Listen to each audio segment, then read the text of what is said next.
Welcome to Wellness is a Way of Life, the podcast for female leaders seeking sustainable energy, clarity, and confidence. I'm Megan Swan, your guide on a journey to mastering wellness as an integrated part of your life. Let's explore personalized wellness strategies that truly resonate with who you are.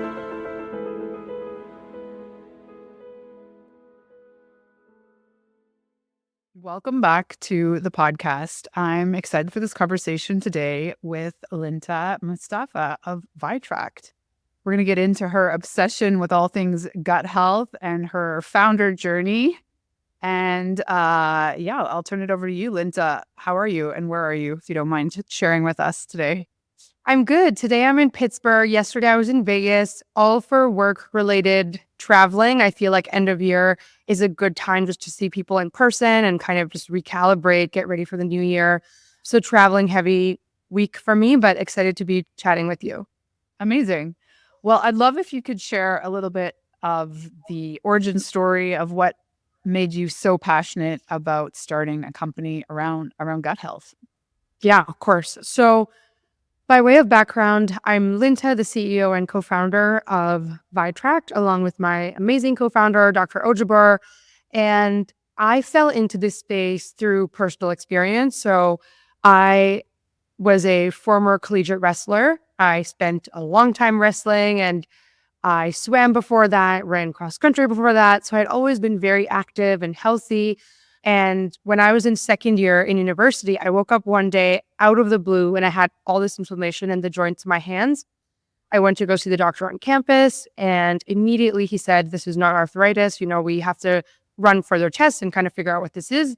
And that sent me down a 2-year path of seeing rheumatologists, different autoimmune doctors. And ultimately, they couldn't figure out what it was, which is very common with autoimmune illnesses. And they said, "Here's an immunosuppressant you could take for the rest of your life." And that prognosis sent me down this path of reading research papers and just trying to take my health into my own hands. And I feel like my journey up until this point is very common. This happens to millions of people. For women, I think. Absolutely. And when I went deeper down that path, I ran into functional medicine. I worked with an integrative care doctor for about 6 months. We did a full reset of the gut microbiome, healed my gut, and it reversed all of my inflammation. So it was life-changing for me. And, I went about my life. I went and I worked in banking for a couple of years, and I always had this itch to return back to science. When I was in school, I was pre-med. I would focus on genetics. So I would go to conferences. I would reach out to researchers to learn about their work. And one day I ended up running into my co-founder because I was so fascinated by his PhD work. He was working within phage, developing novel phage therapeutics. And so we started having a conversation and really bonded over the fact that the new era of medicine, gut microbiome is going to sit at the core and center of it. And we know so much about it, but it hasn't been translated into effective tools. And so we went on this mission together. We quit our jobs. We took this big risk and became founders and started building in the field. Yeah. So that's kind of where my next question was going, because to me, I'm so excited to be offering this to clients. And I think people don't understand the breadth of knowledge that you get from a gut health test. Could you kind of give us some examples? Like even just the vitamin deficiency was a surprise to me. Yeah, absolutely. So I'll put it plainly. Every single chronic illness is linked to the microbiome. And a lot of illnesses are actually developed in the microbiome. People don't realize that most of our immune system is housed in the gut. And we have so much microbial life. My co-founder says that we are more microbe than we are human cells. And so these microbes that are in our gut are essentially setting the stage for health or disease. And they will help you produce all of these metabolites that your body needs to function.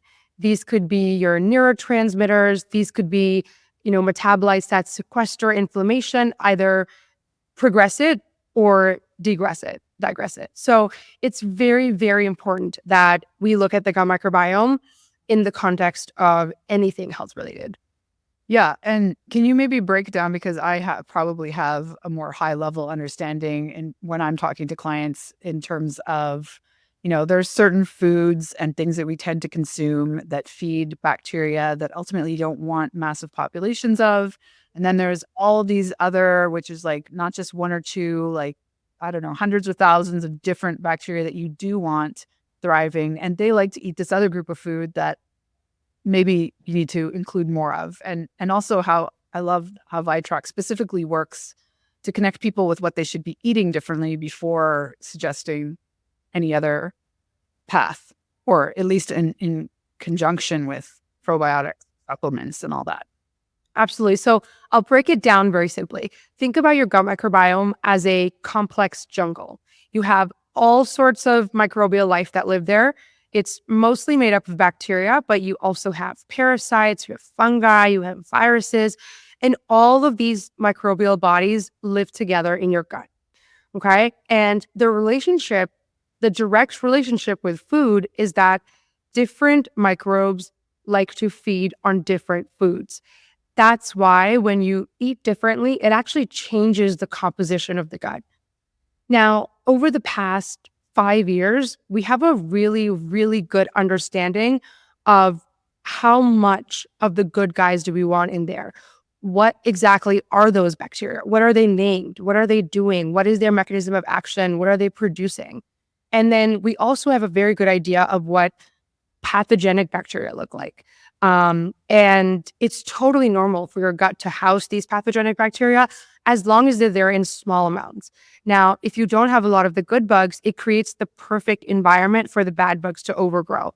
And when we start to see sort of that we like to call it gut dysbiosis, it's essentially when your homeostasis of the gut is thrown off. You either have too little of the good guys or you have too much of the bad guys, and that starts to throw out the harmony of the microbiome. And that sets the stage for something known as leaky gut, right? That's when you have potentially pathogenic metabolites that are leaking into the blood system, that are leaking into the body and causing inflammation. Inflammation in the gut could be IBS. Inflammation in the brain could be neurological disorders. So all of these things are heavily tied to what's happening in the gut microbiome. And our goal with this test was to scour the internet for all the research that we have and then translate that into something that practitioners and clients can actually use. So like you said, most of the time, the biggest modifier for the gut is food. So most of the time we'll say, start with the food first, again, depending on your situation, and then you can add and layer in other modifiable things such as supplements, prebiotics, probiotics. And that's why we partner so heavily with practitioners, right? Because we give them this test result with all this information, and then they can get to know the client and say, based on knowing how you function, based on your lifestyle, based on, your resistance to a certain type of change, I'm going to create a protocol for you that works best. Yeah. And is it true that it really takes only 72 hours of eating completely differently to shift things? Or is that a bit of an exaggeration? Yeah. So your gut microbiome doesn't meaningfully change on a day-to-day basis. On a day-to-day basis, you can have small changes in the gut, but your gut always kind of likes to come back to its center. And if you want to change that composition of the gut, it takes around 3 months. So if you take a gut test today and then say you get your results back, you incorporate the food recommendations we suggest and the probiotics and supplements, whatever it is, combination of those things, and you keep consistent for about 3 months, that's a good time to retest. Got it. And what besides, I've always loved that you focus on food first, but what else is different about this test? Because there are a lot of companies out there that are doing this. Absolutely. There are a couple of things. So our core ethos of the company is accessibility and actionability. And that is what bleeds through our entire product. I'll talk about the simpler one first, which is accessibility. It's half, if not 1/3 of the cost of any test on the market. And as founders, we made a decision that we were going to do everything down the supply chain, make all those decisions that we could to keep the price affordable. And I think that's changing the game for practitioners, right? Before they could only test a couple of their patients because you're paying $400 to $900 per test. But now you can pay $150 and get a test. So it really, Yeah, and I really think plays a role. back to what you were saying too, in terms of, most people or some people are in a situation where they can only get a test and then like try and change course, but they don't Mhm. necessarily invest in the follow-up test. Whereas this is set up that it makes way more sense to keep testing. Exactly. We thought about repeatability and tracking biomarkers when we were thinking about price point. Because say you took a test today and you saw it and you saw a couple of biomarkers that were totally out of range, and then you're doing, you're running a protocol, you're changing the way you live, you're changing your lifestyle, and then you're wondering, did that really work? Or did those biomarkers really change? And there's no way to know until you retest. But it's hard to do that if you're paying $600 every time. Yeah. Sorry, I interrupted. The second point. The second point was comprehensiveness. So we wanted to make sure that everything on the test result was actionable. So what a lot of companies, you have these companies in the gut microbiome space, there's not that many great tests out there. And when you whittle it down to the couple of tests that are good on the market that practitioners use, they've been around for a very long time. The past decade, they focused on doing a fantastic job taking a snapshot of the gut. But that's kind of where they stop. And when we were working on building this test, we were thinking, okay, this doesn't actually become helpful and useful until we can show people how they can move biomarkers. So we spent the first year and a half of the company just heads down, writing these different AI models that could help read all the research papers out there and help us figure out this food moves this biomarker either up or down. And then you can imagine doing that for over and over hundreds and thousands of times because you have so many nutrients, you have so many metabolites, you have so many modifiers. And then we built this, really comprehensive data bank. And that is what makes our test results so different, is because sure, we'll show you what's in the gut, what's out of range, but then at the end, we'll show you this is how you change it. Yeah, and it's very specific to every single breakdown. I mean, it's brilliant. It looks so different for everybody. You could take a test, I could take a test, and our results and our recommendations are going to look so different. And some of the results were very surprising. I mean, overall, like, I hate to toot my own horn, so to speak, but overall, as I suspected, it's pretty good. But I think the types of things that I could think to change are things I would probably have never thought of. So I love it. Well, tell us more, like, as a founder and this, constant travel or, the journey, the stress, all of the things that are going on. You say you were telling us that you're coming from, from a very active athletic background. Like, what are some of the key things that you do to just stay sane, support your own gut health, and just general management of the founder journey? Yeah. For me, I have a couple of things that are non-negotiables, which are the basics.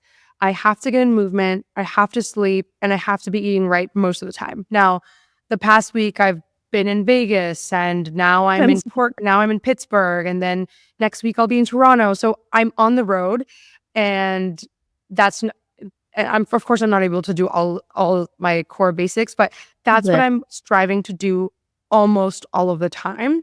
And I find that I have to prioritize that with work, especially with being an entrepreneur, building a company.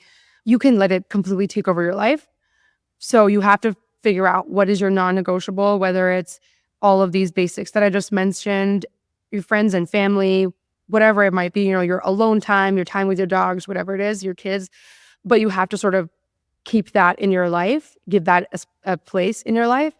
And then besides that, I definitely work a lot. I work more than the average person. And part of that is because I also love what I'm doing. So if I'm 11 p.m. sending emails, talking to my team, it's like I'm having a great time. It doesn't feel like work.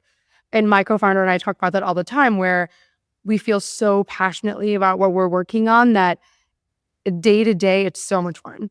So maybe talk to us a little bit more about that futurescaping that you guys are seeing in terms of where this is going in the future. Like, every doctor is going to open with this, or how do you see it growing?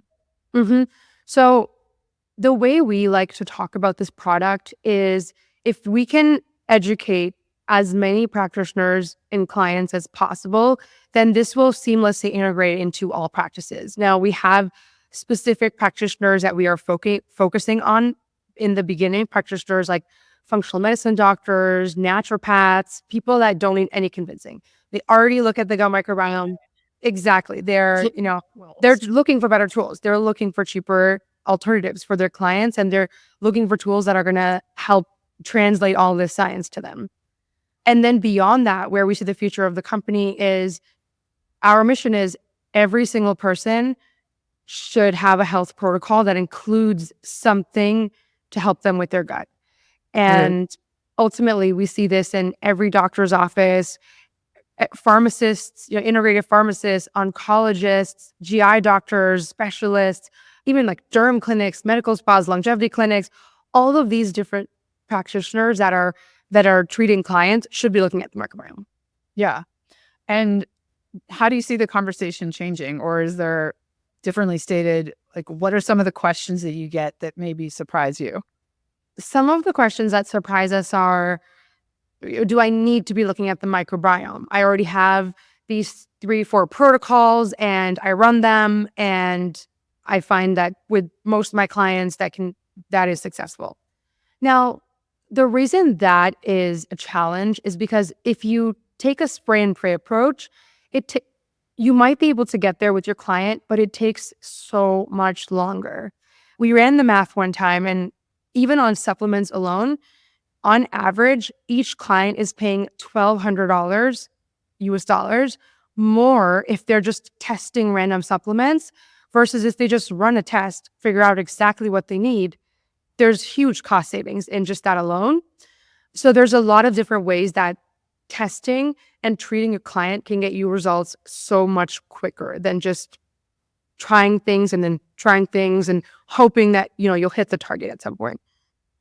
Yeah, this is speaking to my ethos, which is there's no one size fits all. And the messaging, like, to me, generally speaking, the supplement industry is big pharma's move into the wellness industry, right? And does it make sense? Like, I'm often working with women that are taking like up to 20 supplements. They don't even necessarily remember when they started taking it or what it's exactly for. And like, you don't know what's working and what isn't. And especially you start taking these 5 all at the same time, like, who knows what's making any difference? Like, I'm happy you feel about it, but which one is it? And to your point, like, it's a very expensive solution to what we both know. It often just means, like, if you could just eat a lot better, we wouldn't need the majority of these anyway. Yeah. And understanding like what they all do. So maybe you don't need to take 2 every day for the rest of your life. Yeah. And even probiotics, like, we don't recommend that anybody stays on probiotics long term. That's not really how they're meant to be used.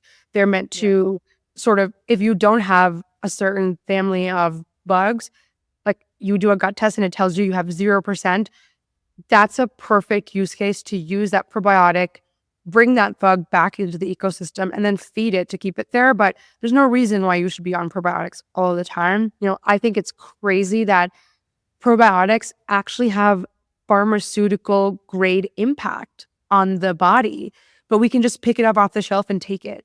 So it's just funny to think that it's just evolved in that way. But I think I can totally see a future where we get to a point where things like FMT, as they become more and more popular, we're going to realize that your off-the-shelf probiotics it's just as important to figure out if you need them or you don't need them. Yeah. Are there really any dangers in taking these things if you don't need them, other than like the money you're wasting? Absolutely. Absolutely. And I'll give you an example. So there's a class of bugs called Akkermansia, and it's a probiotic, and they have huge benefits for your gut microbiome. So essentially what Akkermansia does is it activates your GLP-1, which then takes glucose out of the bloodstream, fixes it into cells. So it's your body's natural Ozempic. You really do need it in the microbiome. In around 1 to 5% of your gut should be that bacteria. Now, I'm a really interesting example, as in when I took our gut test last, I noticed that I had 20% Akkermansia levels. So for me, it makes a lot of sense. I can usually it's very, very hard, if not impossible for me to put on weight. It makes those things line up. And the problem though is even though it's a beneficial bacteria, if it overgrows, it's eating away at your gut lining faster than your gut lining is being repaired. And that means you're having low-grade inflammation. And so if I was like, hey, I should just pick up this Akkermansia off the shelf and take it, then I'm already feeding a bug that I have an overgrowth of. And that's not a good thing. Well, this was so fascinating, and I'm so excited for you, and I'm excited we're working together in this way. And the Vitract University, brilliant. Thank you. It's free. It's free for practitioners now. What's sort of like the one big challenge you see going forward in terms of convincing people that this is important part of their health and wellness? I think it's just habits. It's the microbiome is not easy. It's complex. It's easy for me now to pick up test result and say, oh, I know exactly what biomarker I'm looking at. I can see what's thrown off. But if you're looking at a test result for the first time, it's intimidating. As a practitioner or as a client, if you've never been trained to look at a gut microbiome test, you might feel like, hey, it's not something that I have to think about now. It takes work for me to add this into my practice. But that's why we have initiatives like Vitract University, where we give away free education. We focus on training practitioners so they can do this and integrate it into their practice, because there's huge benefits for you as practitioners, but huge benefits for your clients. So everybody wins. But definitely, I think anytime you do anything new, you start going to the gym or you start eating better, there's an activation energy. So I think just getting over that hurdle, which most of the time, if practitioners do a test for themselves and they see their test results, once you can see it, it really changes the game. Yeah. So what's the best way to connect with you if someone's interested? You can reach out to me via Instagram. I'm always open to responding to people, answering questions. You can reach out to Vitract at Vitract Official on our company page. And then, of course, work with you to access the testing. Well, thank you so much, Linta, for your time. I learned a lot. And I'm optimistic that this is going exactly where you believe it's going, and the passion you guys are bringing behind it really speaks volumes. Thanks so much, Megan. Thanks for tuning in to Wellness is a Way of Life. Are you ready to make wellness a natural part of your routine? Let's stay connected. Go to meganswanwellness.com. Until next time, live well and thrive.